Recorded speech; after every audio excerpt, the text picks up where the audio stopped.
There's a difference between inspired action and reacting to something. And the reason why I have held myself back until now from reacting to, this whole racism thing that's been going on in the world right now is because I am first trying to listen and to learn and to really truly understand what's actually happening in the world and how I can give voice to what I'm seeing and how I can be a support to what I'm seeing instead of just immediately reacting from a space of, oh, this is what I think and this is what it's about, because we need to listen first, and it takes contemplation and it takes depth and it takes coming from a place of true integrity. And the other thing that I will say is that what is happening here on social media is such a small little lens of like the big picture of like what's actually going on in our lives. And there's a lot of guessing and there's a lot of like filling in the gaps. And I'm someone who tries to be like as transparent and as vulnerable and real with my life as possible. But even in that circumstance, there's so much that I can't share with you guys because of confidentiality towards other people. So I can really only tell you my story. I can't, betray the confidence of other people in my life who've shared their stories with me and their vulnerabilities. And so that's why you only get to see a smaller lens. And also some part of my stories are intertwined with other people's stories. And so one of the things that's really been going on in the background, with this racism debate in our community, Humans I Trust, there sprang a big discussion around this, and especially on WhatsApp. This is very difficult, I would say, and this is why I'm here on video and talking about it, so you can see my face and you can see my soul and my heart that I'm feeling in this moment, right? Because over these little text messages and these little words is actually the lowest form of communication, right?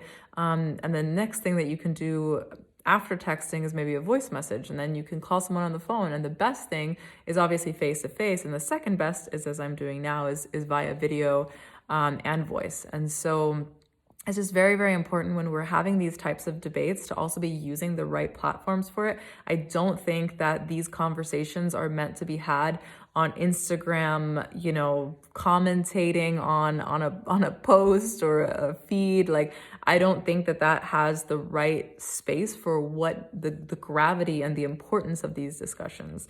And what I will say from my observation of what I've seen, and this is something that I just truly need to speak to in my integrity as a human being that is fighting for human rights, is that I am seeing a lot of hate going on.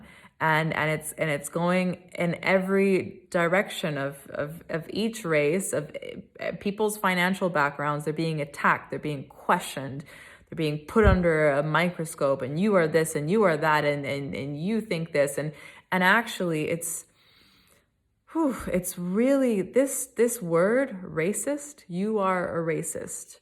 Racism. It's actually one of the most heavily negatively charged words that we can use in our language. And there's such a negative stigma around having this racial conversation and being so afraid to be called a racist, that really ugly things are happening, and there's integrity being lost, and people are not voicing their opinion and their legitimate opinion out of fear of being called a racist, that some way they might maybe not fit into the higher upper public agenda, whatever is being pushed through, right?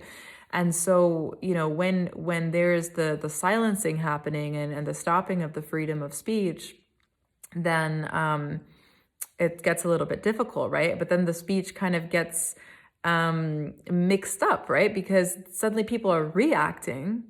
As I was saying in the beginning, if you're coming from a reaction, oh, hell no, you didn't say that to me, blah, blah, blah, blah, blah, and you are this and you are that.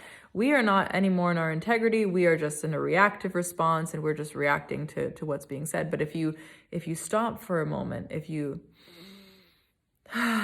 take a deep breath in and just pause, think, feel, tune into the other person. Where are they actually coming from in this moment? What is their experience? What is their lens on life that they have in order to be reacting to you in this certain way.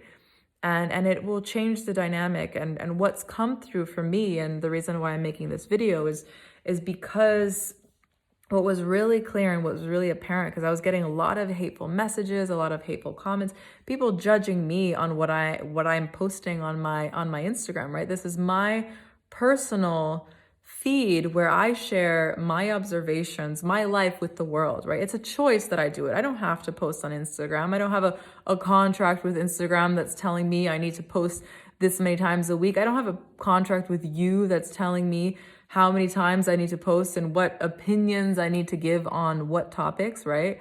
I mean, that's just ridiculous. People coming to me and forcing me, first of all, forcing me to talk about the civil rights movement that's currently, going on in the world. And then next telling me what I should and what I shouldn't post, that this is appropriate, this isn't appropriate. You do not have the right to tell me what I get to talk about, what I get to express in my personal life, right? But you do get to voice your opinion that you would like to seek and to know more about what I think and what I feel, right? This is, of course, you have the right to express that. But the way that you do it, now, there's some room for improvement there, right? Because it's not like the way that I'm getting it right now, and I think that probably a lot of influencers, a lot of people are in the same situation, being judged for their opinions.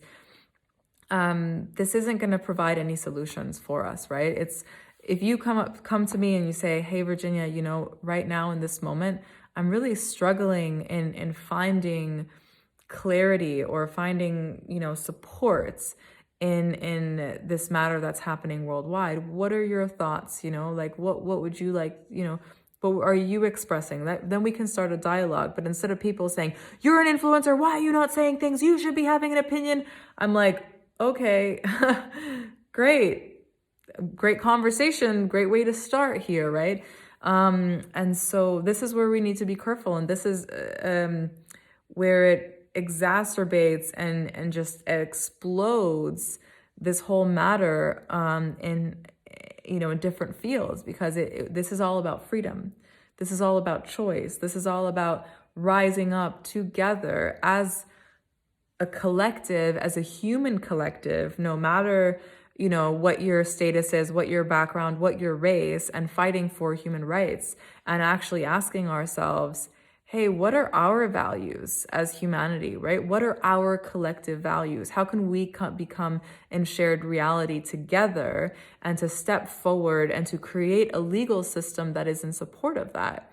I think that's what the dialogue is. And so pushing people, forcing them, telling them what to post, what not to post, this isn't going to get anywhere. And this is the type of, violent behavior that's kind of got us here in the first place, right? And everyone is, saying that certain people are being violent towards certain people. Now you're just being violent towards me. Like, what is the point of that, right? And I also don't appreciate, I don't appreciate anything that is hate towards a group of people, right? Like a large group of people. If that is religions, if that's race, if that's, gender equality, whatever it is, it's just like, I don't support hate towards anyone, right? In general, but this whole generalization, putting people in categories and calling policemen pigs and all this kind of stuff is just totally silly. You can't, and sure, there are many policemen that are acting violently, absolutely. And like the people that have done that should be able to answer that, but don't just push away anyone that's in that category. And so, yeah, the call to action here is, I believe that it's time for a phone call for humanity, for us to all get on a Zoom call, and I'm going to pick out different people to express their stories and what their connection is to racism in their lives. And so we can just kind of release some of that energy. So I hope that'll help. Let me know if you want to be on the call. I send you guys so much love and so much care, and a big kiss here from the UK.